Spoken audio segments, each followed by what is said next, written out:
everybody, and welcome to the Paranormal Portal. I'm your host, Brent Thomas. Thank you so much for joining us today. We've got an epic show ahead, but just remember, if any of you have experiences you'd like to share, I'd love to hear from you. You can either email me at paranormalportalradio@gmail.com or head over to paranormalportal.net and scroll down and find the button that says Interview Me, and that'll allow you to look at a calendar of possible times and dates and find a date that works for you. Love to hear your stories, so definitely get in touch with me.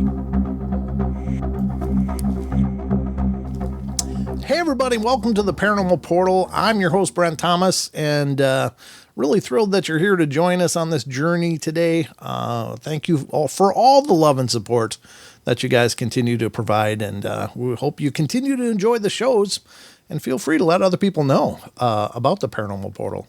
We've got an epic show for you guys today. I am welcoming Mr. Gene Harrison to the show from New York State, and he is here to discuss his experiences with both Dogman and Bigfoot. He's been dealing with these things for about a decade now, and he's got some great information, so buckle up. We're going in. Hey, Gene, welcome to the show. Thanks for coming on today, brother. Thank you, Brent. Appreciate it. Oh, it's absolutely my pleasure. I love the fact that you've not only experienced one thing, but you've experienced, well, two things.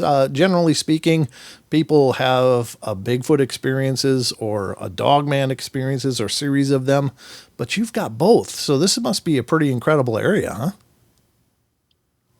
So far it has been, yes. Yes. I got to ask you, so before you had these experiences, were you a believer in this phenomena? Were you at least open to it, or were you a skeptic? Where did this start? No, I was always a believer in a lot of things, Loch Ness Monster, Bigfoot, Yeti, all that stuff. Sure. But like most people, I always thought, because it was drilled into our heads, that Bigfoot is only in the Northwest. Yeah. So I always thought that until I got a tip that they're not. Yeah.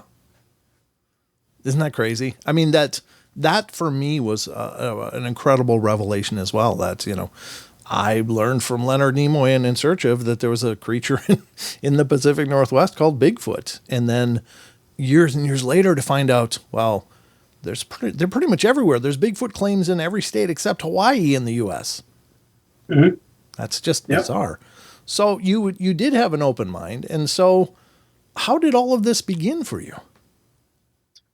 Well, my oldest son has a friend who occasionally sleeps over at the house, and he stayed over one weekend, and my wife drove him home, and he lived, she took the back roads. I live out in the country. It was probably half an hour to get him home. And this is the kid that, over the years, I found out that he wanted to go to seminary school. So the kid is not a liar.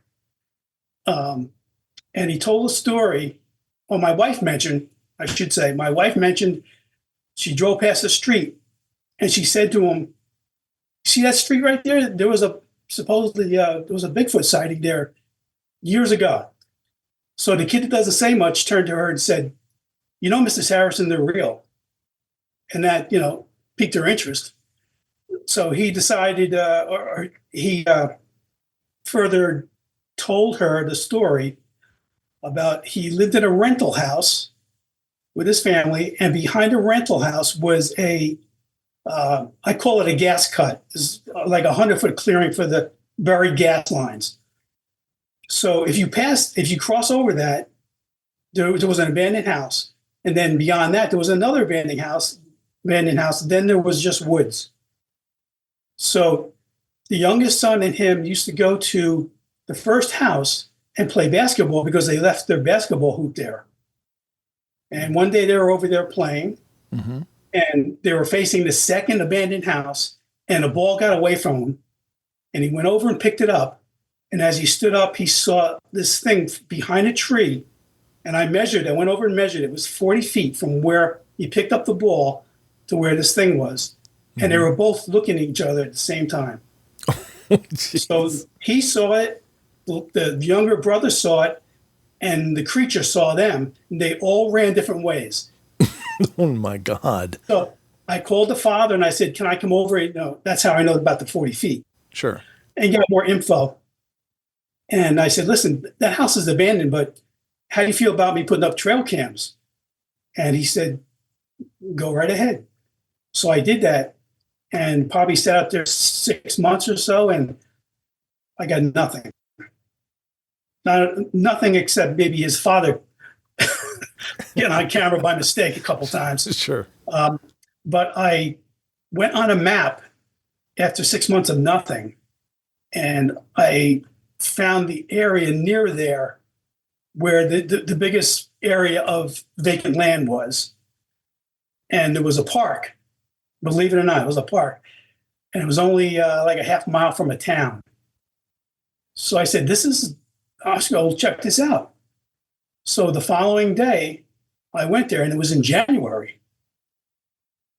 I went there and I parked the car and I walked, and there were trails all over. And then there was a straight cut. It was a power line cut.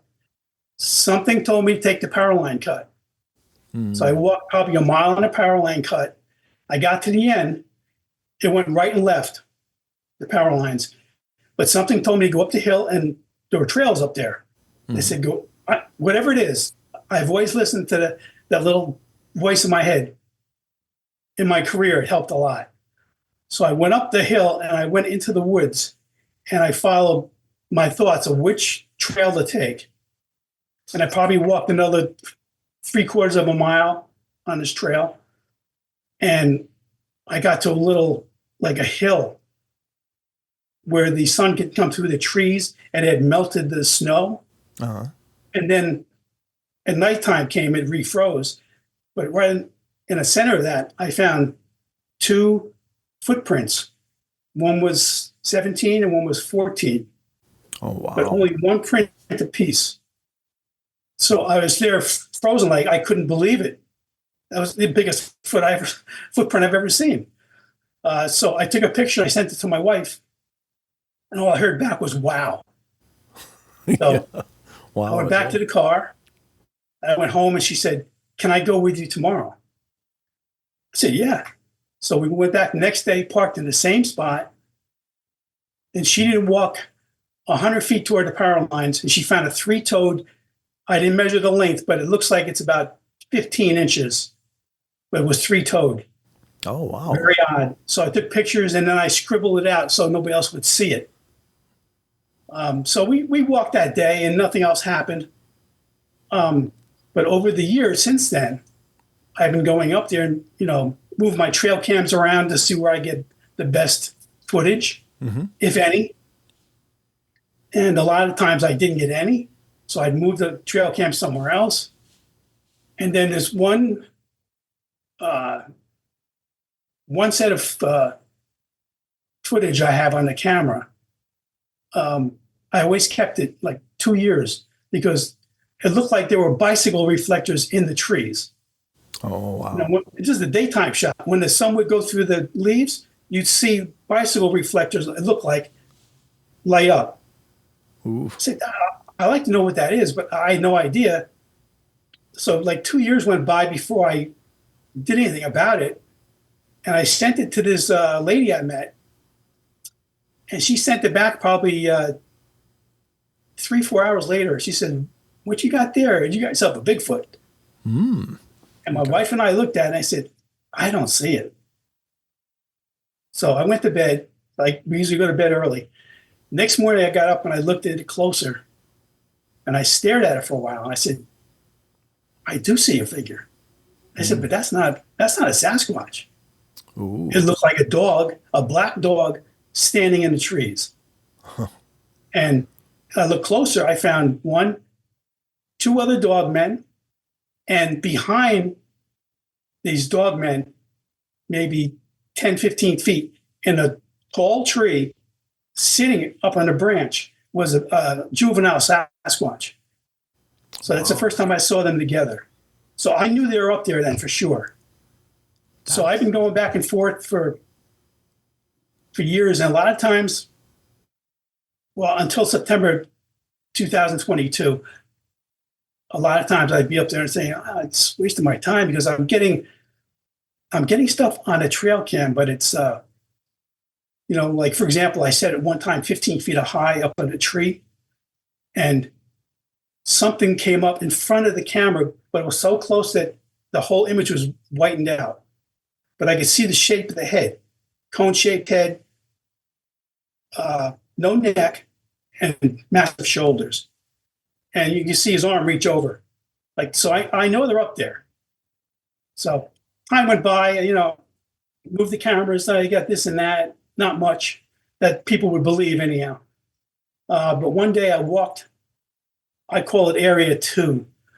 I parked the car and I walked to Area 2, and I took the winding trail across the footbridge and then up and around a hill. And when I got to the top of the hill, instead of following left and staying on the trail, I crossed over through the little bit of woods to the power lines. So what I surmised happened was the watchers that were watching at Area 2 watched me leave Area 2 and went to a different area. So they kind of relaxed themselves, I guess. So I went to Area 3, I guess you'd call it. And I turned around and I came back another trail on the side and went up on another little hill. And I just sat up there for maybe an hour or so. And all of a sudden I was looking around, and all of a sudden I saw something which I thought was a hiker walking down the trail, all dressed in black, head to toe. And the reason why I thought it was a hiker was I said, it was all black, but the bottom of his feet were light colored. So to me, it's like, is he hiking with brand new Keds on? I couldn't explain it in my head. But when it walked, it was like, I referenced it to watching somebody ride a bike on the road past you. There's no up and down. It's just gliding like that.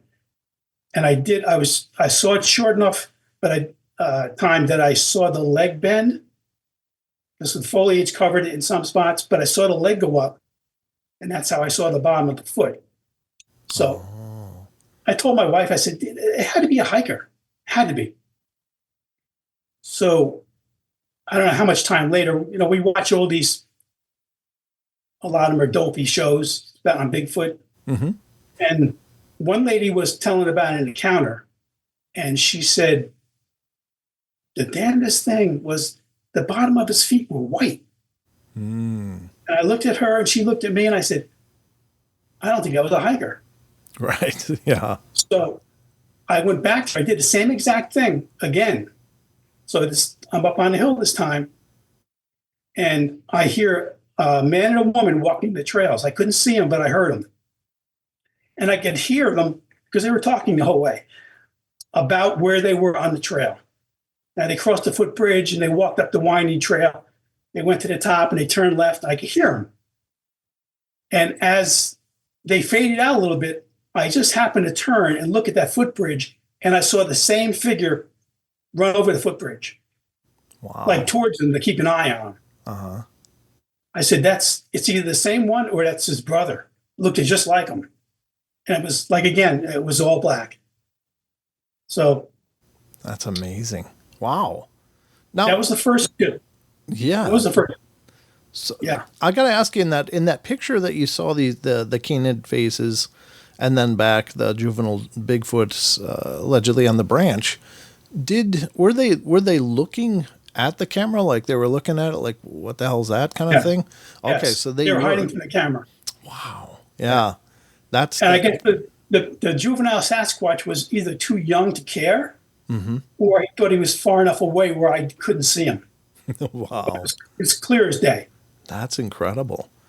Yeah. And it's an interesting take that you saw the white souls, or the light colored souls anyway, in contrast to the fur and stuff, because if you watch the Patterson Gimlet footage, the bottom of Patty's feet are very light in comparison. Yes. And that was a bright sunny day. And mm-hmm. So, yeah, I mean, that's a definite consistency for sure. Very powerful. Wow. Well, I'm sure that Patty's feet were full of sand, but still they were light. Right. Yeah, they're much lighter than her dark coat, clearly. I don't know if it's coat or hair or how would you describe it, but yeah. So that is a strong consistency. Now, Did you have a lot of foreknowledge about these subjects prior to these experiences, or did you? I mean, you said you were open-minded, but were you already really well versed in what people talk about in terms of both of these phenomena?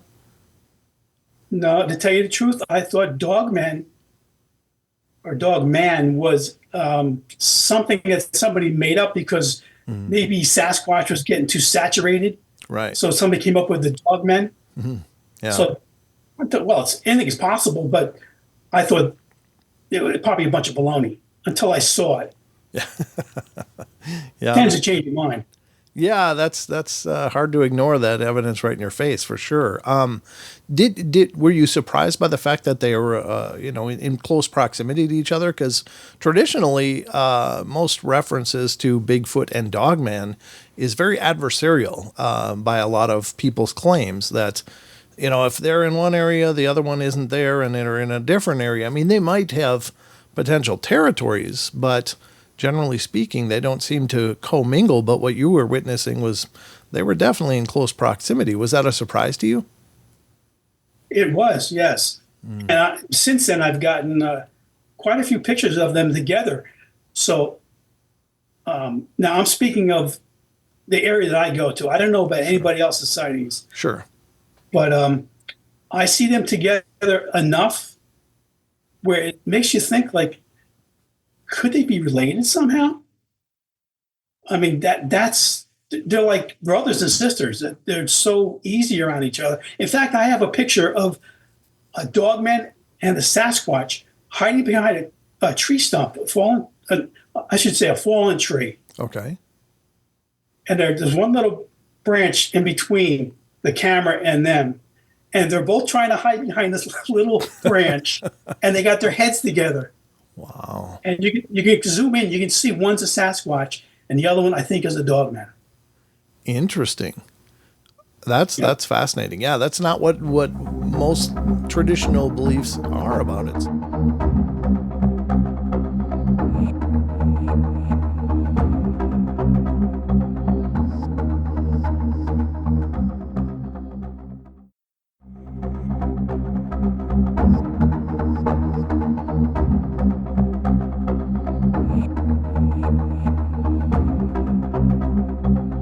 It's interesting. Now, I have heard references of them living in concert with each other as well, so I can't say it's absolutely unheard of, but you don't hear that version of it very often. So I think that's fantastic. First of all, Yeah. I guess rather than being rivals, working together probably works better for the propagation of the entire community, but rather than being at war with each other. Going back to the one print, you said you said you had discovered prints, and then you had found, or your wife had found, a three-toed print. Yes. Now, did that look more canid, or did it look like a Bigfoot with just three toes? It looked like a Bigfoot with three toes. Okay, so it was still that humanoid type print. There were canid prints around it, but I think there was a regular dog. Somebody walked up there. Oh, okay, I got They you. were small. Sure. Yeah. Okay. Now, that's really interesting too, because there are of course plenty of claims out there. I think Momo from Missouri, I don't know, it's a very shaggy Bigfoot type of creature, but it was purported to have three toes, and I don't know about the Falk monster, if maybe that was too, but I've heard that definitely comes up, and it makes you wonder: is it some kind of branch in the tree where some of them have three toes, but traditionally speaking, they're most likely to have five toes? And you think, well, it could be some inbreeding going on. I don't know how that works. I think inbreeding generally produces more of something than less, but certainly those are some of the thoughts on it. And I'm no biologist. I don't really remember, but I think that's interesting to find a three-toed print alongside of, five-toed prints in that same region. Yeah, and I think I'm pretty sure that I have at least one other three-toed print, and I also have a picture of a divergent toe print. Oh, okay. Wow. Which is, I've in 10 years, I've only found one of those. Huh.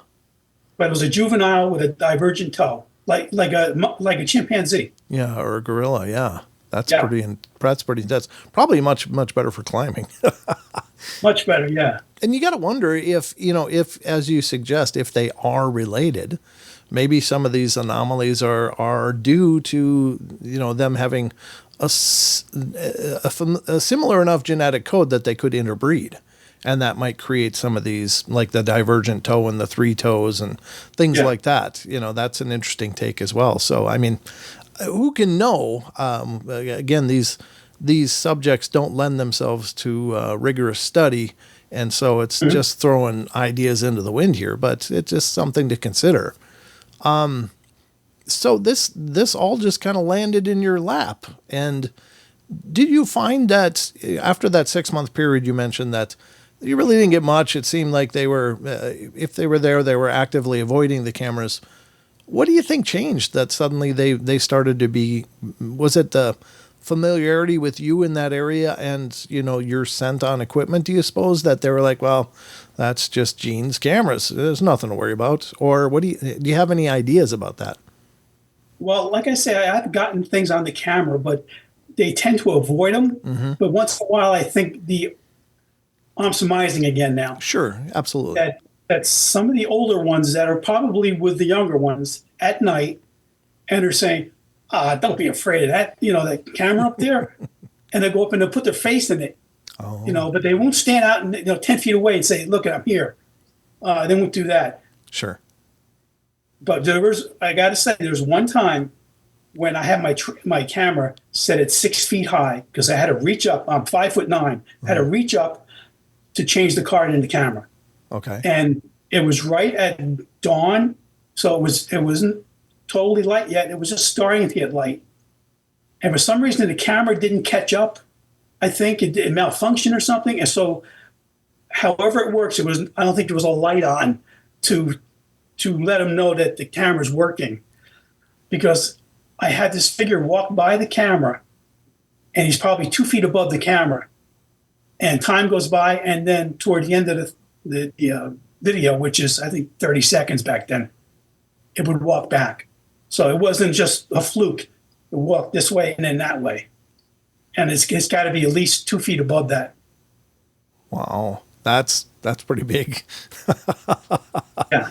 So as you're doing this, are you ever feeling uncomfortable with going into this region and spending long, amounts of time just kind of posting and waiting? Do you ever feel like unwelcomed in these areas, or do you think they've kind of just accepted your presence? No, I never feel uncomfortable. Okay. And I think they have accepted me. Like they know, oh, there's that guy. I used to have an orange backpack, which was waterproof. So I carried that for years. And I think they associated me with that backpack. Oh, sure. Because I used to wear that, and then I was going up to change the card in my camera one day. Mm-hmm. And I got up there, and the rain came down, Brent, and I'm telling you, it was like a monsoon. And there was no other cars in the parking lot. I was the only guy there. And I was walking up this wide trail, and I knew if I walked up the trail, it was one of the branch trails to the left. My camera's in there. Now, I'd set it in a different season. I set it, when it was no foliage. Mm-hmm. So I went up there and I looked at this camera, and the rain's coming down, and I could not find it. I kept walking back out to the main trail, walking down. Is it this trail? Probably half an hour, back and forth. Finally, I get in there, and I couldn't take the rain anymore. Yeah. I said, I got to leave, come back another day. So I walk out of the trail. I turn onto that main trail, and I head toward where the car is parked. And I walked probably 50 feet, mm-hmm. and there was like a small dinner plate sized rock, flat rock that was buried in the mud in the trail. And on the middle of that was a freshly killed mole with a freshly green leaf underneath it. Like a gift. Now, I got to say, the reason every time I went up there to change my cards, I would leave beef jerky or something on the trail cams. Okay. So I'm thinking, that wasn't there. I walked this trail 5 times at least. That wasn't there.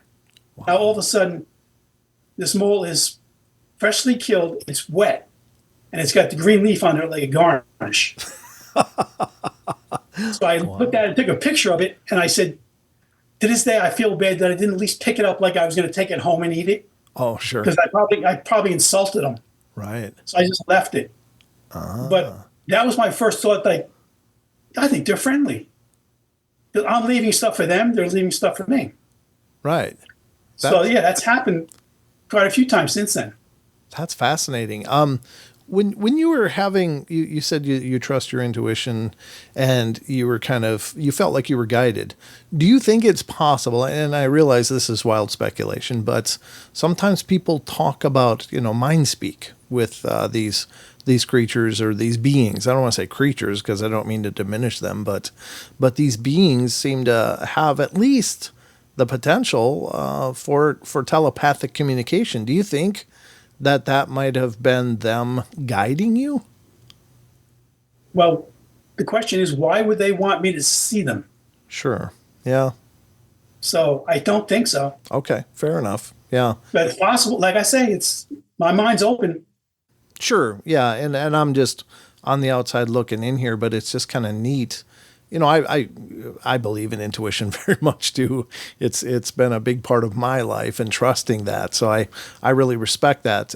But it just occurred to me. It's like, well, maybe they kind of, had an idea of who you were and that you were okay. So, I mean, even Les Stroud on his Survivor Man Bigfoot series talked about how he was, what he believed getting mind speak, that they were on a different ridge than he was. But if he wanted to see them, he would have to wait till the next night or something like that. And he kind of opted out of that. But it's interesting. Have you ever experienced anything like mind speak in all of this decade of looking into the phenomena? No. No? Okay. I don't think I have. No. Yeah, no. And it's hard to, I don't know if some people claim it's exceptionally recognizable. Like, it's not your voice. It's like a weird voice in your head that you've never heard before. But how about infrasound? Have you ever experienced anything like that? No. Okay. And I got to tell you, Brent, I told you earlier what I did for a living. Yes, sir. When I was still working.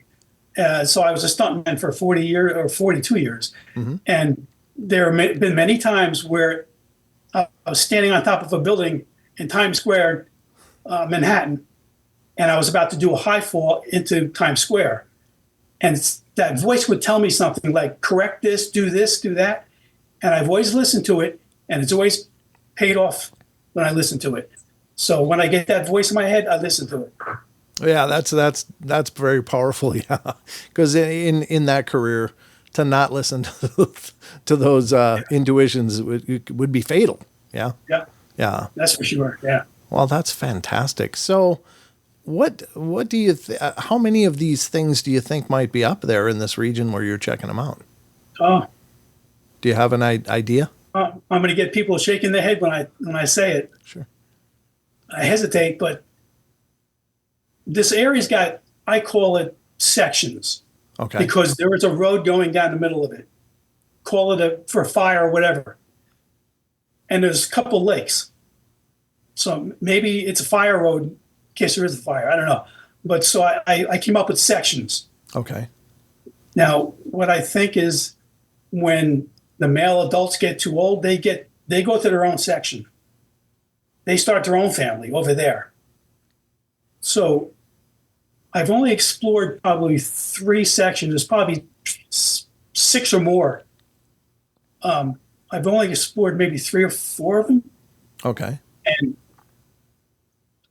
I would say, based on the photographs I've gotten, there's got to be conservatively between 50 and 100 of them. Wow. There's that many. And there's more dogmen than Sasquatch. That is fascinating. Wow. Yeah. I mean, that's. And I don't say that lightly because I know a lot of people are going to shake their heads saying, I'm trying to get a sighting of 1. Now you're telling me there's that many up there? I'm telling you, I've been going here for 10 years. They're there. Sure. And I think they live there. They don't commute anywhere. They live there. Okay. No, that was going to be another question I was going to ask you is, some people believe that they have pretty expansive ranges for any family group, and they compare it to like a grizzly, that they can have hundreds of miles that they kind of do this circuit throughout the year, depending on their, the needs. I was wondering if you'd noticed that behavior in this area. No. Okay. No, I've gone up there day and night, different times of the year. They're always there. And I get almost all my interactions during the day against what most people say. They go out at night. You can see better during the day. You're at a disadvantage at night. Yeah. They can see you just fine, but you can't see them too well. Right. So I get most of my sightings during the day. That's fascinating. And I think with the because I rarely see adults, so I think there is a place they have. I call it home for them, and I think what the female adult's job is to pump out as many kids as they can to keep the species going. Sure. Because what these things do, the small ones I'm talking about now, is they hunt at night. Now, there are people up there sometimes till 12, 1 o'clock in the morning. So I'm sure it's 1, 2 o'clock on till daylight. They're hunting at that time. Okay. But during the day, the juveniles are set. They got their spots, hollowed out trees, sometimes, off the trail. So you can't really see them unless you look for them. Hollowed out trees, in tree branches. I get pictures of them sleeping. Wow. And some of them are awake watching. Some of them are sleeping. So I think that's where they sleep during the day. Wow. So I don't know. For the longest time, I thought, I don't know if they have a place they call home. Sure. But the adults have to go somewhere. Right. Do you have... I've yet to find that. Yeah. Well, that brings up a great question. I know the Olympic project, I'm sure you're probably a little familiar with that at least, but they've, of course, discovered these, looks like nesting regions where they maybe go to have their youngs in these huckleberry nests that they've rudimentarily woven together, which is very consistent with great apes behavior. So have you ever found anything like that? And even in Ohio, the Ohio grassman, these big grass nests, have you ever found anything like that in this area? The only thing I found is off trail again, because Sure. I've never seen anybody else walk off trail there but me. Okay. There's big signs when you pull up to this parking area that says, please stay on the trails. And then there's a sign next to it saying rattlesnake habitat. Oh. So most people will not go off the trail. Right. But I do. I put on my snake gaiters, whatever I have to do. Sure. So one time I was walking off trail and I saw what I call a lean-to. And it was the size for a juvenile, maybe to catch sleep during a day. And it would just break up the outline of it laying on the ground. Mm-hmm. It was just sticks broken off and laying against a tree like a half or 3/4 of a teepee. Right. And it would just sleep in there. Interesting. That's the only thing I can remember finding. Is there a lot of game in this area too then? Yes. Okay. So yes. With that, when you're talking about that population size, of course, I'm thinking, well, wouldn't they burn through like all the undulates and stuff, in a given region? How big is this region? Well, I don't want to say exactly, Sure. because somebody may find it out, but it's acres wise, it's under 500 acres. Okay, but that's still pretty significant, though. Yeah. Okay. Yeah, and it's broken up into different areas. But right. I got to tell you, it made me think of it. What the adults will do during a day, they will hang dead deer in the trees, and they'll leave a marker, because when I walk around up there, I take pictures of everything. Okay. If I see for example, I've just recently found a branch that was probably an 8-inch tree that was broken, and so it looked like an A without this the spark. Yep. Just like that. And beyond that, I blew up my picture beyond that, and you could see deer hanging in a tree. Wow. So I've gotten that 4 or 5 times. And I mentioned it to a very well-known anthropologist, I think he is. Okay. And I said, what could do that besides a big cat or a Sasquatch? Yeah. And he looked at me and says, a human could do it. I said, let me explain something to you. You got a big tree here, There's maybe 40 feet between them, 50 feet between them. So the branches intermingle. In the middle, where the branches are intermingling, this deer is hanging. His leg is weaved through the branches and it's hanging.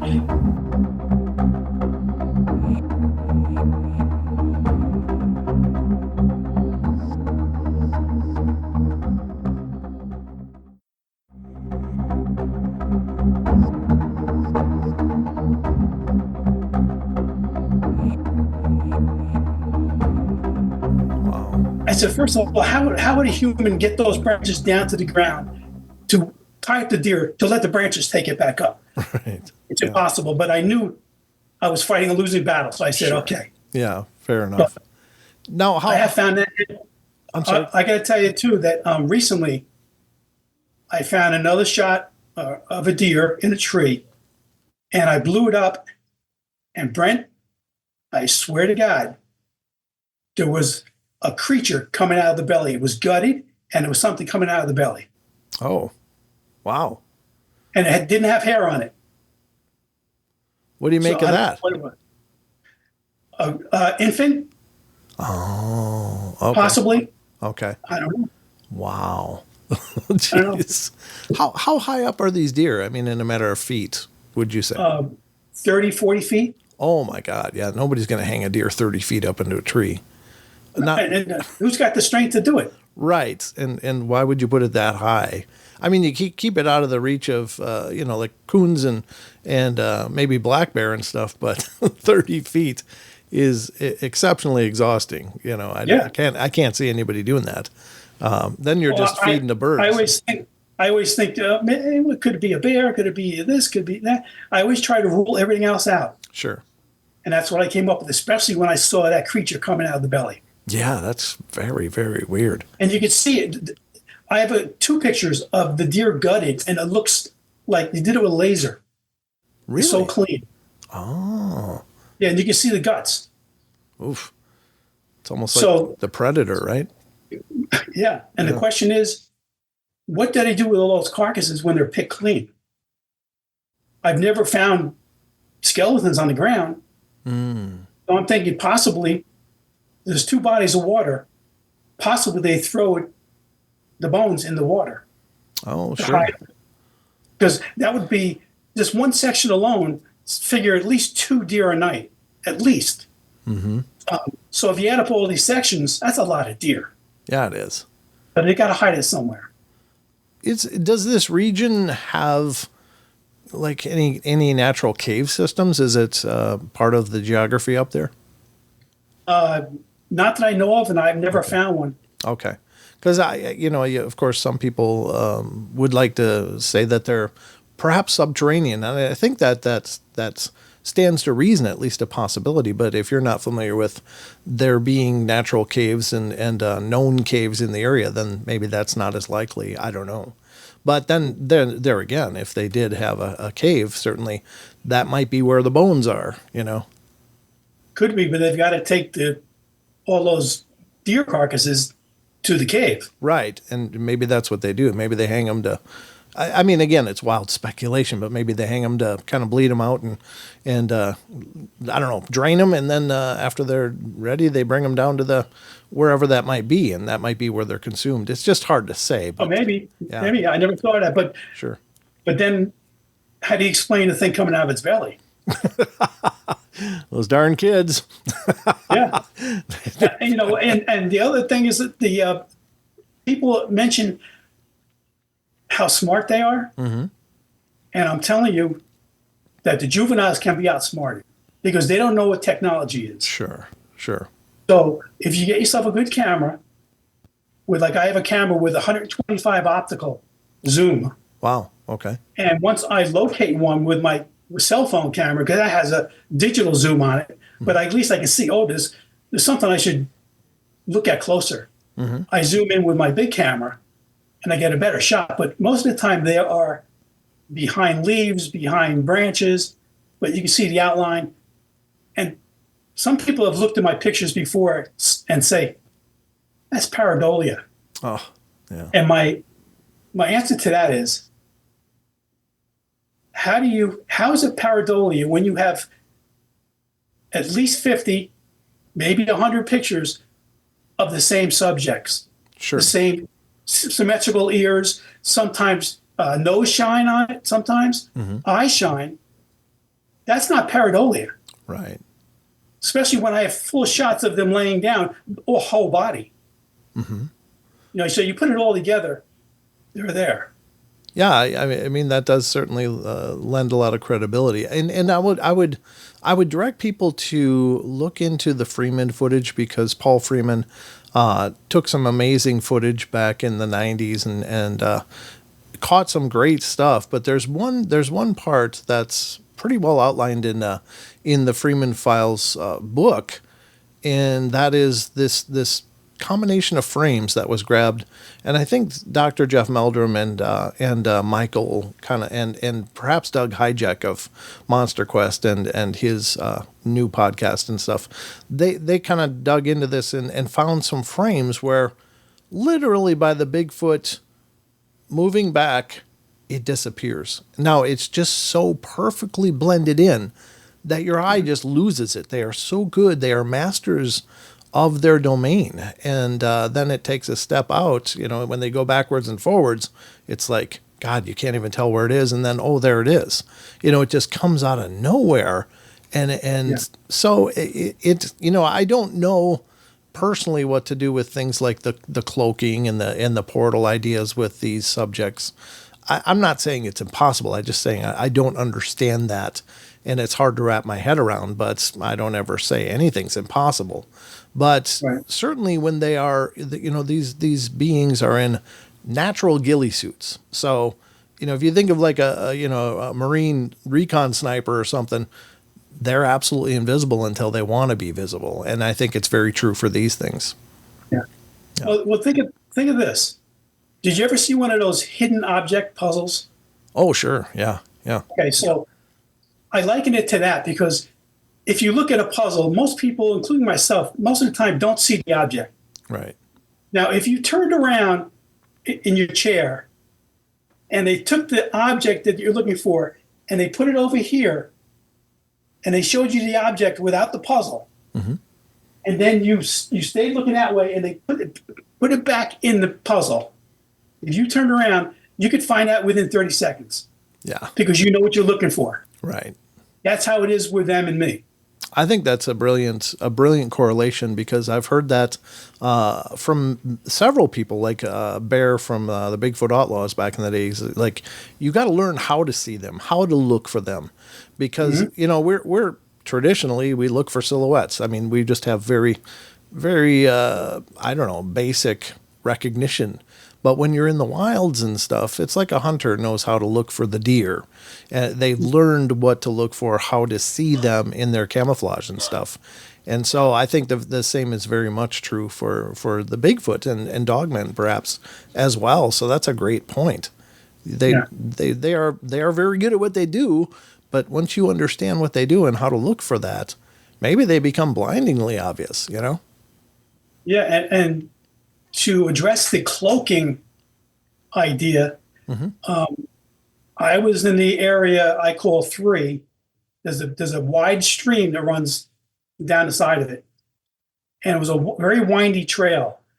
And through one of the bends in the trail, I looked through a spot in the foliage, maybe this big, and I looked through there and I could see something with gray and black hair. And as soon as I locked eyes on that, it looked at me. Wow. And it immediately it bent down and turned, I could see it starting to turn around. So if it could cloak, it would just poof and be gone. Yeah, right. But this thing ducked down and went the other way And I was there in 5, 7 seconds. Could not find him. Wow. Could not find him. I looked all over in the bushes, could not find him.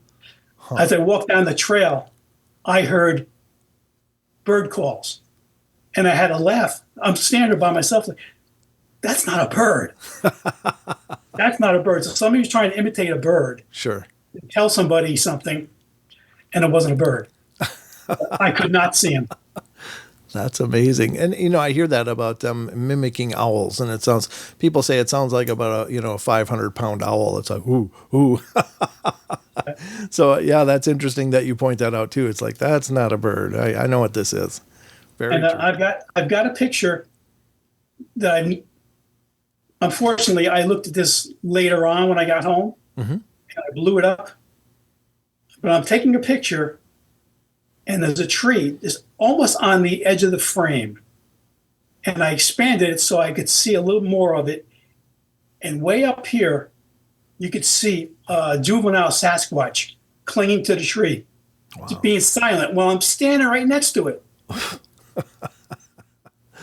And you can see the eyes, and you can see the hands and the feet wrapped around the tree. Yeah. Wow. You can't see 100% of the body, but you can see that much. That's how quiet they are.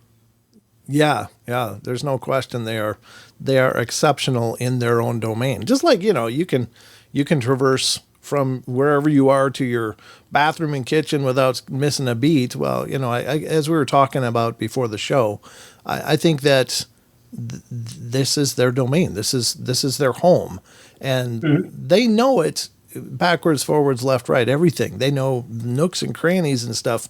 And when you look at people, we know trails. We stick on trails and places that it's easy to walk most often. I mean, there's certainly those people that like to rough hike and they go wherever they choose to, and that's exceptional as well. But most people, 90, 95, 99% of the population would just stick to the trails. That's how we're conditioned. So, but these things are, they live in the trees, they live in the wilds, in the forest, in even their gait. When you look at like the Patterson-Gimlin film, that's a gait that's developed by something that's used to raising its legs up enough not to trip. I'm glad you said that, because I thought of that and I said, people are going to think that's silly, but that's true. Yes, absolutely. I mean, do you ever walk to the woods and put the front of your foot down first? No. How much quieter that is? Oh, yeah. Yeah. So there's reasons for everything. Absolutely. Sometimes I think when you hear recordings of howling in the background, like a guy in his camper or something, I'm always picturing a Bigfoot walked into a rock and stubbed his toe, and they're screaming. Ah! Yeah, exactly. Yeah. You never know, right? Right. You never know. The other thing I think is kind of funny is when and I'm not poking fun of anybody, but I've just thought that wouldn't it be funny if, like, when you're duplicating the Ohio howl, the that was, made famous, I think mostly by like Finding Bigfoot. But you might be saying, hey, I got a bad rash or something. Yeah. That might be Bigfoot for, Phil's not feeling well, stay away or whatever. You don't know. I got bit by a snake. Yeah. Yeah, who put that log there? That kind of thing. Right. So it is funny, but obviously this is incredible. One other question I want to ask you quickly before we wrap it up for today. Have there been, or are there any missing people tied to this area? I mean, specifically that you're aware of? Not that I know. No. Okay. Well, that's good. Because And on certain days, this area is populated like you wouldn't believe. Okay. Some days when there's nobody up there but me, and there's other days when there's guys on bicycles and whatever. And Sure. there was one day when I was at a crossroads in a trail, and a guy in a bike came out, and I waved to him, and he stopped, and he goes, damn, this thing back there on the trail a little bit, I just saw a coyote. Oh. He goes, well, you know what? I'll take that back. Maybe it wasn't a coyote, because maybe it was a wolf, because it was pretty big. I'm thinking that probably was not a wolf. Yeah, you might not have seen a wolf, but something canid, as it were. But that's fascinating, because of course, I do think that there's the potential for the correlation between missing people and, being in the presence of some of these beings. But I'm certainly glad to hear that that's not the case where you are and where you're going, because that's absolutely scary to, consider that you might be on the menu. And maybe it's a regional thing. Maybe it's I don't know, any number of things. But thank goodness that was how about missing pets? Do a lot of people miss pets around there? I don't really talk to people. I've seen people on the trail that live close. Sure. And I don't ask them questions like that because they're going to think, well, what's up with that? Sure. But I have on my trail cam, I've seen dogs running through the frame. Oh, okay. They look like puppy dogs.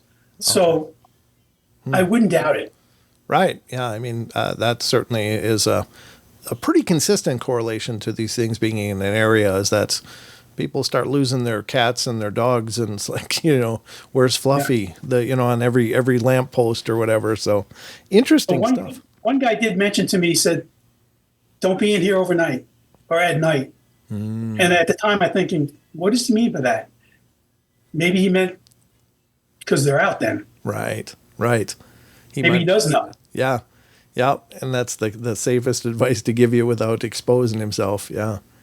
Yeah. I'll tell you what, Gene, this has been absolutely epic. I love this discussion, and I know we've got a lot more ground to cover, and I hope you'll come back and we can dive more into this if you're willing. I'd like to, because I like to tell you about, like I said, I'd examine my photos later on. Mm-hmm. And one of the latest photos I examined, I looked at and I sat back in my chair and I called my wife in. I said, what is that right there?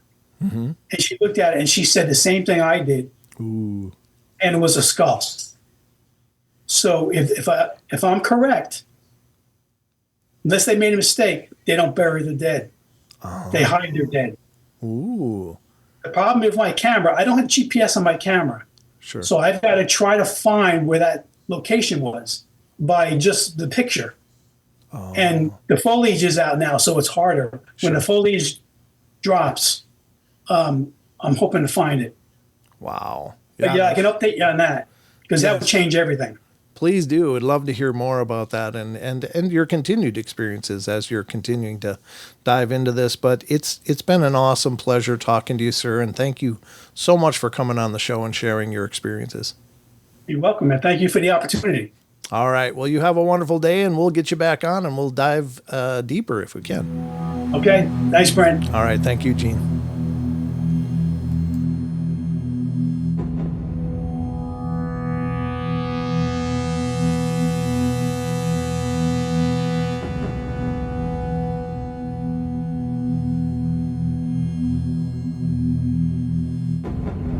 All right, everybody, that's going to wrap it up for us today. So hope you guys enjoyed the show, and thank you again so much for all your love and support. And remember, if you want to follow the Paranormal Portal, probably the easiest way is to head over to paranormalportal.net.